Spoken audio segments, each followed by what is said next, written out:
in the last 50 years, coaches, there's been two at Blairsville, and again, working with Coach Satori the last 15 has made a major difference in my coaching philosophy, as well as getting an opportunity to do a lot of the things that a lot of assistants may not get the opportunity to do. Coach Satori the last 15 years, I've started to get involved. The last 10, I've been the offense coordinator, and he's given me free run of the offense. So it's made a major difference as far as the offense goes. Those guys know exactly what they're getting with me, and I'm going to continue to do that the offensive play calling.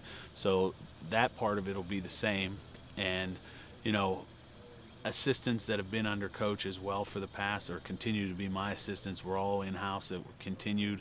I think a lot of that transition will be made much easier for them as well as me because of the fact that I've been with Coach that long. And honestly, in the last month since I've gotten the job, I've called him 20 times, and every time he's been very easy to talk to, knows that there are a lot of questions, not as much about on-the-field stuff as all the things that are off the field that are major changes in my responsibilities that I have to deal with. So I think it's going to be difficult, but I think it's also something that we can definitely step up and do. We are definitely a team that has some athletes on it, but again, these are the same guys. We brought back 8 starters on the offensive end.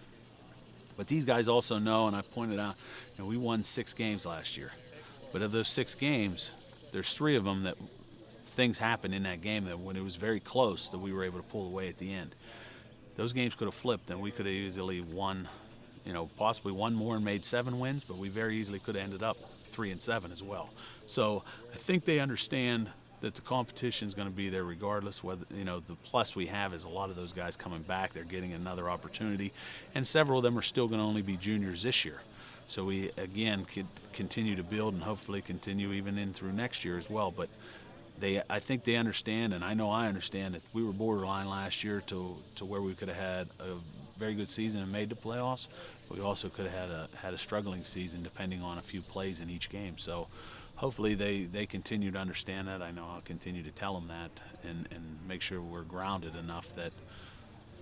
But we do have some good athletes on our team that we should be very competitive with everyone, hopefully. The thing is with Scott, he has the tools. Like, we've had several good quarterbacks, but some weren't as big as Scott. Some didn't have the arm strength that Scott had. Some didn't have the feet that Scott had.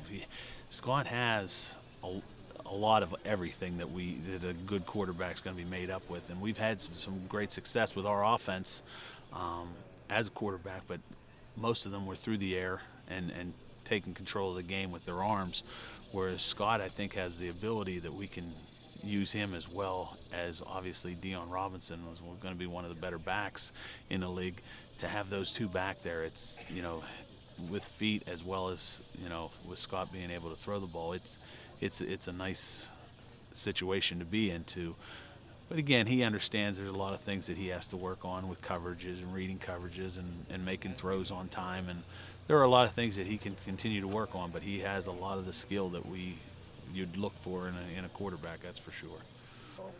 I think he has the ability to, but I also think with Dion in the backfield and with Colt McMillan as a wide receiver and Anthony Falk as receivers and Cameron Livingston, I think we'll have the luxury ourselves to spread it out a little bit more.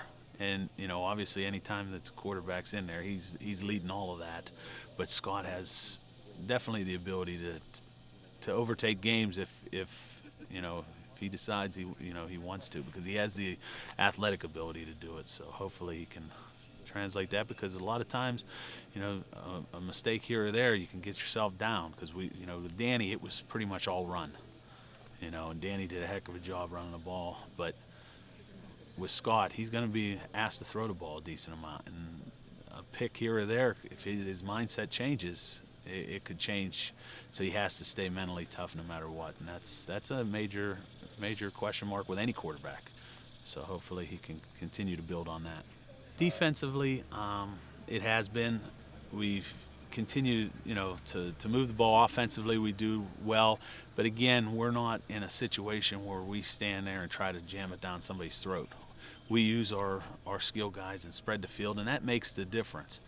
But defensively, we have to understand we're not going to win consistently if we can't play it. And we have good enough athletes to overtake games offensively. We got to be able to do it as well defensively. And I think that some of the changes we'll make off of, possibly off of coach's scheme is just try to, coach had a pretty complex defense.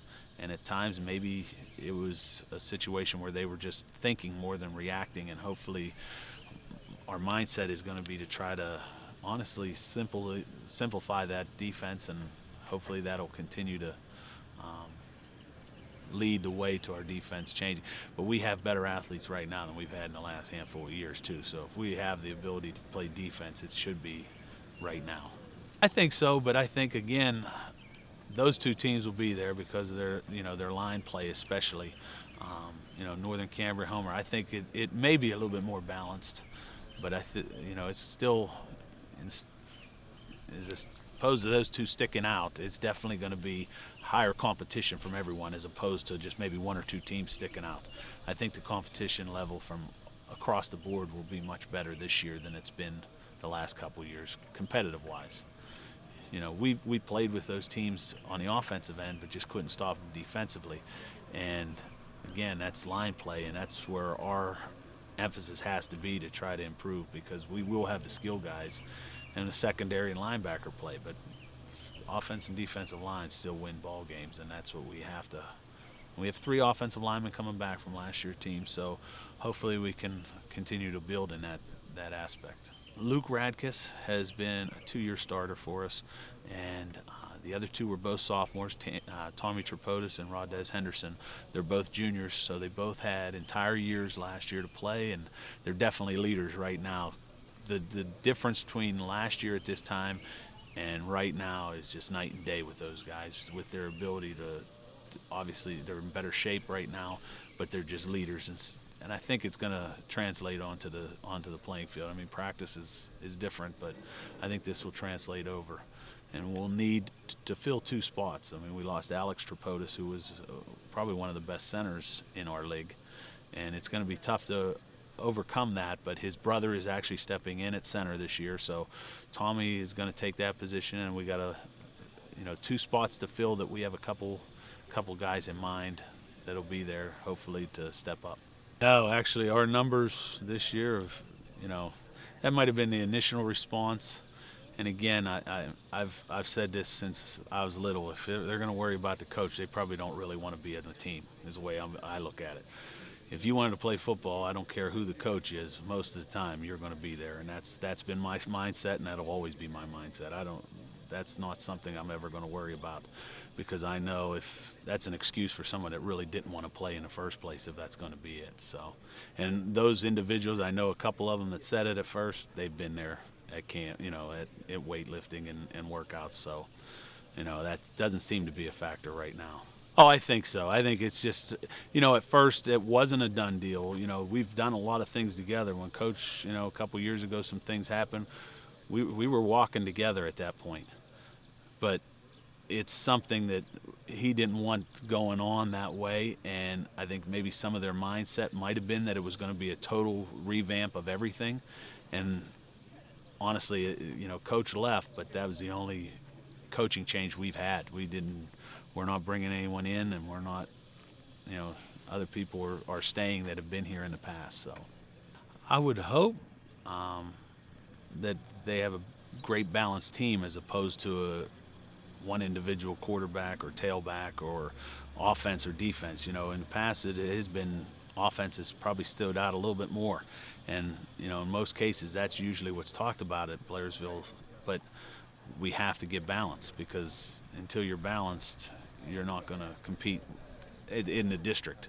You may compete in the league, but you're not competing in the district until that happens. So hopefully balance will be the key.